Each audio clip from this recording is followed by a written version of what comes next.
오늘 우리에게 주신 하나님 말씀은 창세기 10장 21절에서 32절까지입니다. 셈은 에벨 온 자손의 조상이요 야벳의 형이라. 그에게도 자녀가 출생하였으니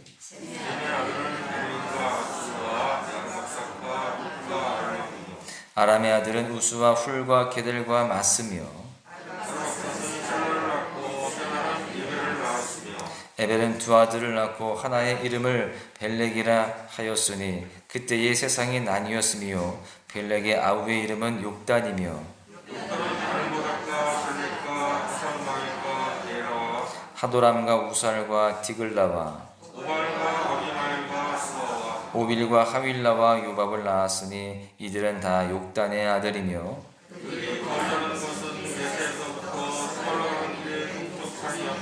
이들은 셈의 자손이니 그 족속과 언어와 지방과 나라대로였더라. 이들은 그 백성들의 족보에 따르면 노아 자손의 족속들이요 홍수 후에 이르러서 그 땅의 백성들이 나뉘었었더라. 아멘. 할렐루야. 오늘도 주의 전을 찾으며 주님과 함께하는 여러분들 모두에게 하나님께서 크신 은혜를 허락하여 주시되 여러분들의 가정과 가문이 복을 받고 믿음의 명문가문으로 다시 한번 굳게 세워질 줄로 믿습니다. 대한민국 사람들은 모이면 자신이 어디 성씨인지 몇 대 손인지를 묻고 이야기하기도 합니다. 저는 개인적으로 진주시의 백참공파의 27대 손입니다. 저도 저희 할아버지께 예전에 들었었는데 명절 때마다 들어서 제 기억에 지금도 남아 있습니다. 사실 한국 사람들은 족보를 중요하게 생각하죠. 그래서 예전에는 이런 말도 있었습니다. 족보 없는 집안과는 결혼시킬 수 없다. 뭐 그런 이야기도 있잖아요. 사실 그만큼 중요하게 생각하는 것이 족보인데 보통 세상은 자신의 집안이 얼마나 훌륭하고 대단한지 자신의 선조 중에 얼마나 대단한 사람이 있는지를 말하기 위해서 이렇게 족보를 언급하기도 하는 것입니다. 성경도 보시면 곳곳에 족보가 나오고 있습니다.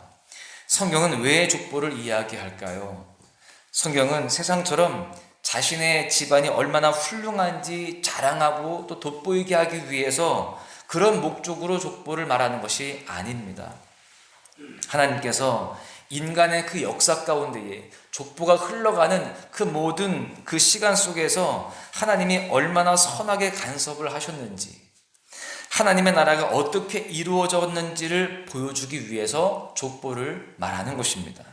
즉 성경의 족보는 구원받은 자의 족보를 서술하고 있는데 그 목적을 가지고 있는 거예요. 하나님께서 은혜 가운데 택하신 자를 통하여서 그 혈통을 통하여서 그 족보를 통하여서 예수 그리스도가 오게 하실 것이기 때문에 그 족보를 그렇게 언급을 하는 겁니다. 그 족보의 끝에 가보면 결국 누가 나오는 거예요? 예수 그리스도가 나오는 것이죠. 그것이 하나님의 선한 계획이고 하나님의 은혜이기 때문에 그렇습니다.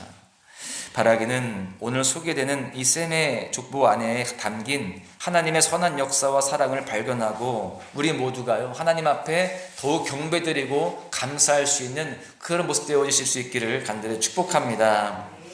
오늘 말씀을 통해서 우리가 깨닫고 결단해야 될 것이 있는데 첫 번째로는요 사람들이 알아주지 않더라도 하나님이 인정하시는 길을 가야 된다라는 사실입니다. 어제 우리가 함의 족보를 보았습니다. 거기에 이어서 이제 셈의 족보가 이어지는데요. 창세기를 묵상해 오면서 성경은 의도적으로 이 노아의 자손들을 서로 구분하는 것을 볼 수 있습니다. 나누고 있어요. 함과 셈과 야벳 이것을 엄밀히 나누어서 소개를 하고 있는데요. 더 나아가서 하나님의 선택을 받은 이 셈 안에서도 또 따로따로 구분을 하고 있습니다.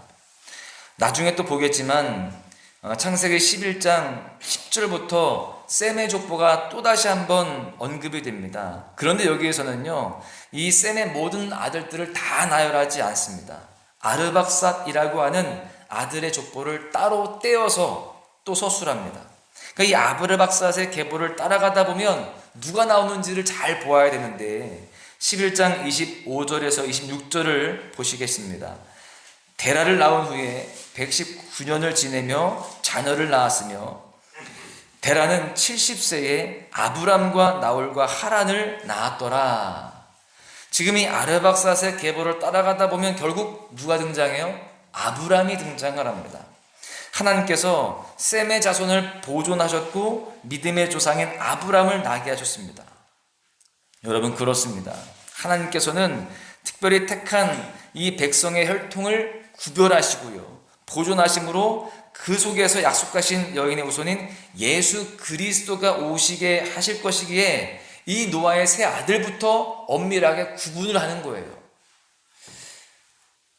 그리고 더 나아가서 택하신 셈의 계보 안에서도 또 구분을 하시는 겁니다.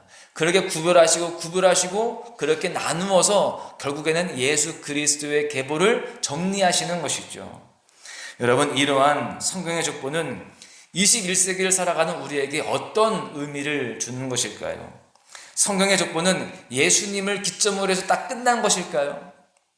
여러분, 그렇지 않습니다. 하나님께서는 노아 때에 자신의 백성들을 택하시고 이렇게 구별하시고 보존하셨던 것처럼 오늘도 당신의 백성을 부르시고 세우시고 구별하시며 보존해 가시는 줄로 믿습니다. 그런 의미에서 예수 그리스도께서 이 땅에 다시 오실 때까지 믿는 자의 족보는 이어져 가는 거예요. 그 족보는 지금 우리에게까지 온 거예요. 나에게까지 온 겁니다. 여러분, 그 족보는 지금도 하나님 앞에서 생명책에 기록이 되고 있는 겁니다. 우리 모두도 지금 그 족보 안에 있는 줄로 믿습니다. 인간을 구분하는 방법이나 기준은 참 많습니다. 어떤 사상이나 가치관에 따라서 그 구분하는 기준들은 굉장히 다양하죠. 그러나 성경은 사람을 크게 둘로 나눕니다. 하나님을 경외하는 자, 그리고 하나님을 반역하는 자, 이렇게 둘로 나누는 거예요. 하나님을 경외하는 사람, 하나님을 경외하지 않는 사람, 이렇게 구분하는 것이 이 족보에도 나오는데요, 함의 계보와 셈의 계보로 제시가 되고 있는 겁니다. 오늘 살아가는 우리는 이 함의 계보에 서 있습니까? 아니면 셈의 계보에 서 있습니까? 더 거슬러 올라가 보면 이미 우리가 다루었지만 우리가 가인의 계보에 서 있는지 아니면 셋의 계보에 서 있는지 우리가 돌아보아야 되는 겁니다. 바라기는 우리가요, 셋, 그리고 셈, 그리고 아브라함과 예수 그리스도 족보로 영원히 연결되어지는 그 계보에 우리가 속해야 되는 겁니다. 그 계보에 이어져서 우리의 이름이 언급이 되고 우리 자녀들의 이름이 언급이 되어지는 그런 은혜가 있어야 되는 것입니다. 어제 보았던 것처럼 함의 계보에 속한 사람들, 함의 후손들이 세상에서 더 명성이 높아져 가는 것 같고 더 탁월하고 더 능력 있는 것처럼 보일 수 있습니다. 창세기 10장의 족보에서 가장 크게 번성한 족속은 함의 족속이었어요. 세상 관점에서 가장 성공한 가문은 함의 가문이었습니다. 그러나 구원의 은혜는 함이 아니라 셈의 자손에게 주어졌습니다. 마찬가지로 진정한 은혜는 우리에게 임하는 줄로 믿습니다. 그리고 그 은혜는 우리의 자손들에게 이어져서 흘러가게 되는 줄로 믿습니다. 오늘 우리는 어느 쪽에 서 있는지 우리가 스스로를 돌아보아야 됩니다. 하나님의 말씀과 또 하나님의 다스림을 따라 살아가고 있는지, 아니면 나의 죄된 본성과 꾀를 따라 살아가고 있는지를 돌아보아야 됩니다. 우리는 세상이 알려주는, 또 세상이 알아주는 그런 길이 아니라 하나님이 알려주시고 하나님이 알아주시는, 그런 인정하시는 그 길을 가야 되는 것입니다. 일평생 하나님과의 그런 교통과 사귐 안에 살아가며 그 말씀의 다스림 가운데 하나님 안에 거하는 것에 기쁨을 느끼고 또 그 가운데 만족하며 살아가는 우리 모두가 되어야 할 줄로 믿습니다. 심판의 날은 반드시 옵니다. 그것을 깨닫고서 그 심판을 견디고 여호와 하나님께 인정받는 삶, 참된 복과 생명을 누리는 그런 인생 되시기를 주님의 이름으로 간절히 축원합니다. 두 번째는요, 내가 하나님께 인정받고 또 인정하시는 그 길로 걸어가는 것에서 만족하는 것이 아니라 이제는 믿음의 명문 가문을 이루어가야 된다라는 사실입니다. 나만 그 길을 가는 것이 아니라 이제는 내가 그 믿음을 우리 후손들에게 잘 계승하여서 그 길을 갈 수 있도록 그렇게 인도를 해야 되는 것이죠. 오늘 우리는 이 평범하고 당연해 보이는 이 셈의 계보 안에 담긴 하나님의 은혜를 발견해야 됩니다. 우리가 이 계보를 보면서 무엇을 깨달을 수 있을까 참 많이 사실은 묵상하고 묵상해도 잘 보이지 않죠. 그런데 하나님의 은혜를 이 속에서 잘 발견을 해야 되는 겁니다.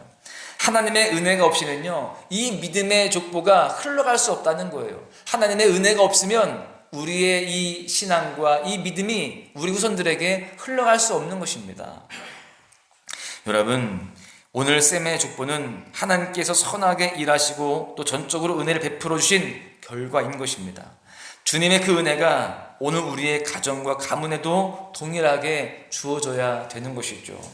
여러분, 기독교는 은혜의 종교입니다. 구원도 복도 모두가 다 하나님의 은혜인 것입니다. 특별히 말씀에 대한 지식과 깨달음, 그리고 선한 마음과 섬김과 사랑, 이 모든 것이 우리 안에 있다라고 한다면 그것은 하나님께서 우리 마음에 넣어주셨고 심어주신 거예요. 그것을 우리가 잘 받아들이고 아멘으로 순종하여서 삶 가운데 우리가 그렇게 실천을 하게 되는 것이죠. 여러분, 그래서 내 안에 모든 것은 하나도 빠짐없이 다 주님의 것이고 선물이라고 우리는 인정하게 되는 것입니다. 여러분, 올 한 해 부모님의 신앙을 자녀들이 잘 계승할 수 있기를, 또 윗세대의 훌륭한 믿음이 아래세대에게, 다음 세대에게 은혜 안에 대물림 될 수 있기를 간절히 축복합니다. 우리의 자녀 자손들에게 부모의 그 하나님이 나의 하나님으로 고백되는 일들이 풍성하게 일어날 수 있기를 간절히 소망합니다. 이러한 일들도 내 의지와 내 노력만으로는 안 되는 거예요. 하나님의 은혜가 임해야 되는 것입니다. 우리가 아무리 자녀들에게 신앙교육 잘 시키고 또 아이들에게 그렇게 이렇게 해라 저렇게 해라 잘 우리가 지시를 해줘도, 지도를 해줘도 내 뜻대로 되지 않잖아요. 그래서 우리는 기도할 수밖에 없는 것입니다. 저도 저희 부모님이 이래라 저래라 해서 그렇게 그 가르침을 따라서 제가 이렇게 목사가 되고 또 이렇게 목회하는 게 아닙니다. 부모님의 기도가 저를 그렇게 만들었다라고 저는 믿습니다. 여러분, 그래서 우리는 하나님의 은혜를 구해야 되는 것이고 또 하나님 앞에 기도해야 되는 것입니다. 여러분, 그렇게 사람의 힘이 아니라 하나님의 은혜로 가능하다는 것을 깨닫고 우리 모두는 더욱더 주님 앞에 매달리고 기도하며 나아가야 할 줄로 믿습니다. 우리 모두는요, 하나님의 선택을 받은 그런 존재들입니다. 하나님의 귀한 은혜를 이미 누리고 있는 것이죠. 여러분, 우리는 이 은혜를 알고 항상 구원의 감격과 감사 가운데 살아가야 됩니다. 더 나아가서 그 구원의 은혜가, 그 축복의 은혜가 우리 가정 안에도 또 가문 안에도 충만하기 위해서 더욱 기도해야 할 줄로 믿습니다. 하나님께서 그 시대마다 특별히 선택하시고 보존하시는 믿음의 사람, 가족, 그리고 가문이 있었어요. 그 시대마다. 이제 그 가문이 우리의 가문이 되어야 되는 것입니다. 이제 설 명절이 얼마 남지 않았습니다. 이제 가족들이 함께 모여서 교제할 날이 오게 될 텐데, 바라기는 우리 소망교회 모든 가정들마다, 모든 가문들마다 하나님의 은총과 은혜가 풍성하게 임하기를 소망합니다. 어둡고 패역한 때에, 하나님을 거역하는 이때에 우리의 가정들은 남은 자로 부르심을 받고요, 믿음의 명문감으로 그렇게 세워질 수 있기를 축복합니다. 그래서 이번 명절에 모였을 때에 정말 집안의 영적 분위기가 더욱더 새로워지고 영적 줄기가 바뀌는 그런 은혜가 있기를 축복합니다. 그래서 우리의 가정, 가문들은 남은 자로 그렇게 인정받고 또 쓰임받고 또 이 마지막 때에 더욱더 존귀하게 세움받는 우리와 우리의 자녀 자손들이 될 수 있기를 주님의 이름으로 간절히 축원합니다.